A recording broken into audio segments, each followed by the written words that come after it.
This is the story of the Petrovic family, told by someone who watched from the edge of darkness. The house in Velika Ivanča is more than just wood and stone. It is a vessel. It is a tomb. For the Petrovic family, it became a nightmare they barely escaped. Some histories are better left buried. The house waits, patient and silent. It begins here. I saw the family arrive full of hope. I watched the light in their eyes fade, their descent into horror. My testimony turns this from a ghost story into a documented record. The air around the house is different. Birds do not sing near its walls. The wind carries sad sounds through broken windows. Alexa's story is a warning. Some doors are better left closed. I spoke of the house with a trembling voice. This is no legend. It is a tragedy that unfolded before the village's eyes. The Petrovic family, good, ordinary people, were just looking for a home. But the house they chose had other plans. It was a place with a dark, patient history, waiting for new voices to fill its silence. Some places hold memories, soaking up joy, pain, and fear. The hills of Sumadica in Serbia are ancient and beautiful, but beneath that beauty lies a darkness whispered about for generations. This story comes from Alexa, a man who grew up in Velika Ivanča. He knows the land, and its secrets. He spoke of a house that stands apart, avoided by locals, where shadows dance even at noon. But they were not alone. They were fixing up a space that was already taken by something ancient and patient. The peace was fragile, a calm before the storm. The house was waiting for them, and soon it would reveal itself. The initial coldness had gone, replaced by the warmth of my family's happiness. We thought we were building a sanctuary. For a while, everything was perfect. The family worked together, cleaning and painting, chasing away the years of silence. The villagers were polite but wary, never speaking of the house. I hesitated, but Goran's enthusiasm was contagious. The children were overjoyed, and even our dog seemed happy. The Petrovic family's troubles began with hope. A new life in the countryside, in a house inherited from a distant relative. The house was large but neglected, isolated, and carried a certain sadness. The house began its work, the first cracks appeared, the darkness was awake, the family's nightmare had just begun, and the house was hungry. We realized we weren't alone. Something was watching, waiting. The silence that remained was heavier than any bark. The house was no longer just unsettling, it was predatory. The family's fear grew each night. The turning point came when our son saw a lady without eyes under the porch. That night, Srečko disappeared. We searched everywhere, but he was gone. The house had taken him. The family dog Srečko became anxious, refusing to enter certain rooms, barking at the basement. Then came the footsteps, slow, heavy, walking in the attic at night. Goran found nothing, but the sounds moved through the house. The children had nightmares about a tall, dark man in their room. The peace did not last. It began with a strange wind circling the house, even on calm nights, a cold wind that felt as if the house was breathing. The threat was real, and it had a name.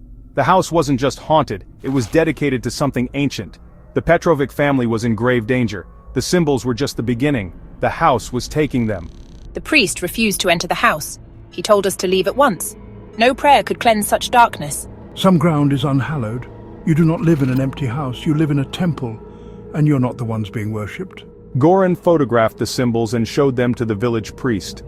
The priest's face went pale. He recognized them as invocations, marks of dark rituals meant to summon or bind entities.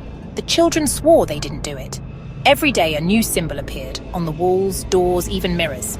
They felt like warnings, a language of malice. After the dog disappeared, new horrors emerged. Symbols appeared overnight, charcoal forms, complex and ancient, drawn with incredible precision. When the neighbor told Goran, terror took over him. The rituals the priest warned about were happening now, on their land. The house wasn't quiet, it was active. The Petrovic family was caught in something ancient and lasting. The circle of fire was a message. They were intruders. The house was alive with purpose. The family's hope was gone. Only fear remained. After an hour, the fire was gone. By morning, there was no trace, no burned ground, nothing. On a moonless night, neighbors saw a perfect circle of blue-green fire behind the house. Figures moved within, tall and wrapped, performing a silent ritual. The silence was absolute. No crackling flames, no voices, just an eerie quiet. I held on to hope, but it vanished after what the neighbors saw.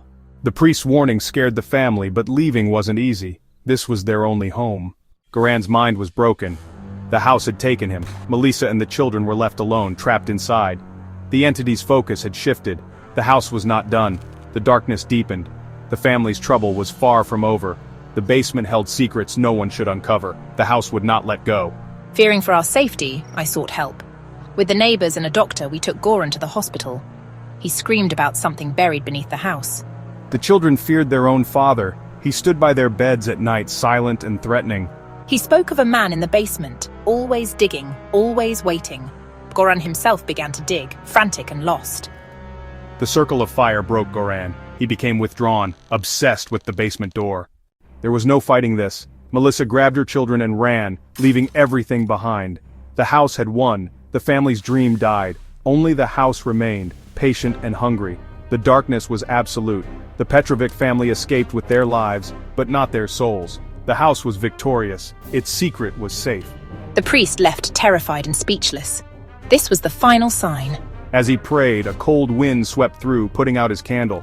All the doors and windows slammed shut. The priest screamed, then silence. In despair, I begged the priest to bless the house. He reluctantly agreed, but warned it wouldn't help. Since Goran left, Melissa faced the house alone. The activity grew stronger, doors slammed, objects flew, children screamed every night. The house is more than just abandoned. It's a warning. It waits, patient and dark. The darkness has taken root. The house is a scar on the land, and it's still hungry. The windows are empty eyes. The garden is overgrown, a testament to a dream that died. No one dares to live there. The property is unsellable. The villagers remember the horror. The villagers avoid the property. The story is a chilling legend. Some say strange lights still flicker inside. Years have passed. The Petrovic family never returned. Goran was never the same. The house stands abandoned, nature reclaiming it. People say the house is empty now. They are wrong. The evil never left. The house was never empty. It is an active vessel for darkness. The Petrovic family fled, but the house stays. Its purpose endures, and it waits for the next soul to cross its threshold.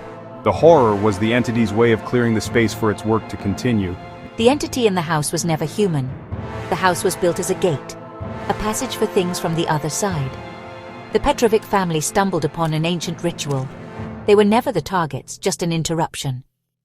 Alex's face was grim as he finished his story. He had one last warning. The house is real, and so is the story that has been told.